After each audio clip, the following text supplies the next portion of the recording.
आपको देश भर की ताज़ा खबरों से रूबरू कराएंगे। आइए शुरू करते हैं। पहली खबर दिल्ली से है, जहां कई अस्पतालों में बम की धमकियों ने हड़कंप मचा दिया है। हालांकि सुरक्षा जांच में कुछ भी संदिग्ध नहीं मिला, लेकिन यह घटना स्वास्थ्य संस्थानों में सुरक्षा को लेकर चिंता को बढ़ा रही है।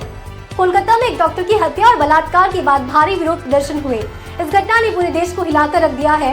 सुप्रीम कोर्ट ने इस मामले पर स्वयं संज्ञान लिया है और 20 अगस्त को सुनवाई तय की है। इस बीच इंडियन मेडिकल एसोसिएशन ने विरोध प्रदर्शन के कारण स्वास्थ्य सेवाओं में बाधा पड़ने की बात कही है। इस मामले पर तृणमूल कांग्रेस के भीतर मतभेद उभर कर सामने आए हैं। वहीं भारतीय और श्रीलंकाई सेनाओं के बीच चल रहे मित्र शक्ति अभ्यास में इस बार कुत्तों की तैनाती की गई है। यह अभ्यास दोनों देशों के बीच सैन्य सहयोग को बढ़ावा देने के लिए आयोजित किया जा रहा है। कर्नाटक के मुख्यमंत्री सिद्धारमैया के खिलाफ भूमि आवंटन से जुड़े मामलों पर चल रही कानूनी प्रक्रिया पर दिल्ली हाई कोर्ट ने अस्थायी रोक लगा दी है, जिससे मुख्यमंत्री को कुछ राहत मिली है। इसी बीच बंगाल में तृणमूल कांग्रेस के सांसद सुखेंदु शेखर रॉय को उनके सोशल मीडिया पोस्ट को लेकर कोलकाता पुलिस ने समन जारी किया है। इस मामले ने राजनीतिक और कानूनी तनाव को बढ़ा दिया है। अगली खबर कश्मीर से है, जहां विधानसभा चुनावों की घोषणा के बाद विरोध प्रदर्शन शुरू हो गए हैं। कुछ राजनीतिक दलों ने चुनाव से पहले क्षेत्र की राजनीतिक स्थिति के समाधान की मांग की है। वहीं बांग्लादेश में हाल ही में हुए जेल ब्रेक से असम और त्रिपुरा जैसे पूर्वी भारतीय राज्यों की सुरक्षा को खतरा हो सकता है। इस घटना ने भारत में सुरक्षा एजेंसियों को सतर्क कर दिया है। केरल में वायनाड भूस्खलन के बाद बचे लोगों के खातों से लोन की EMI काटने पर बैंक को भारी आलोचना का सामना करना पड़ा। इस विवाद ने प्राकृतिक आपदाओं से प्रभावित लोगों की समस्याओं को उजागर किया है।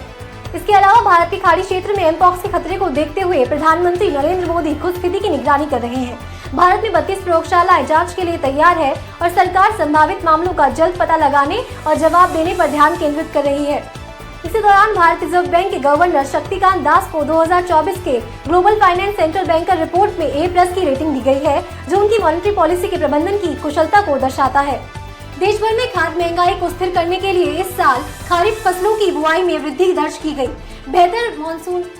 देश भर में खाद्य महंगाई की स्थिति को स्थिर करने के लिए इस साल खरीफ फसलों की बुआई में वृद्धि दर्ज की गई। बेहतर मानसून वितरण के चलते चावल, दाल और गन्ने की खेती में बढ़ोतरी हुई है। देश भर में GST पंजीकरण के फर्जीवाड़े पर नकेल कसते हुए CBI ने 16 अगस्त से एक राष्ट्रव्यापी अभियान शुरू किया है, जिससे रेवेन्यू की सुरक्षा सुनिश्चित की जा सके। जम्मू कश्मीर में विधानसभा चुनावों की घोषणा कर दी गई है। चुनाव 3 चरणों में होंगे, जो 18 सितंबर से शुरू होकर 4 अक्टूबर को समाप्त होंगे। नेशन वाइड शटडाउन का ऐलान 21 अगस्त को किया गया, जो सुप्रीम कोर्ट के SC/ST आरक्षण के फैसले के विरोध में बुलाया गया था। इस बंद के कारण देश भर में व्यापक अवरोध देखा गया। इसी बीच पूर्वी बंगाल और मोहन बागान के प्रशंसकों ने कोलकाता में डॉक्टर की हत्या के खिलाफ जोरदार प्रदर्शन किया। इस प्रदर्शन के चलते संपत्ति का नुकसान हुआ और दोनों टीमों के बीच दुर्गा कप डर्बी मैच रद्द करने के फैसले पर सवाल उठने लगे। आखिर में इंडियन कोस्ट गार्ड के महानिदेशक राकेश पाल का चेन्नई में दिल का दौरा पड़ने से निधन हो गया। वह एक आधिकारिक समारोह के लिए चेन्नई में थे। यह थी आज की ताज़ा खबरें। अधिक जानकारी के लिए जुड़े रहिए एबीपी इंडिया न्यूज के साथ। धन्यवाद।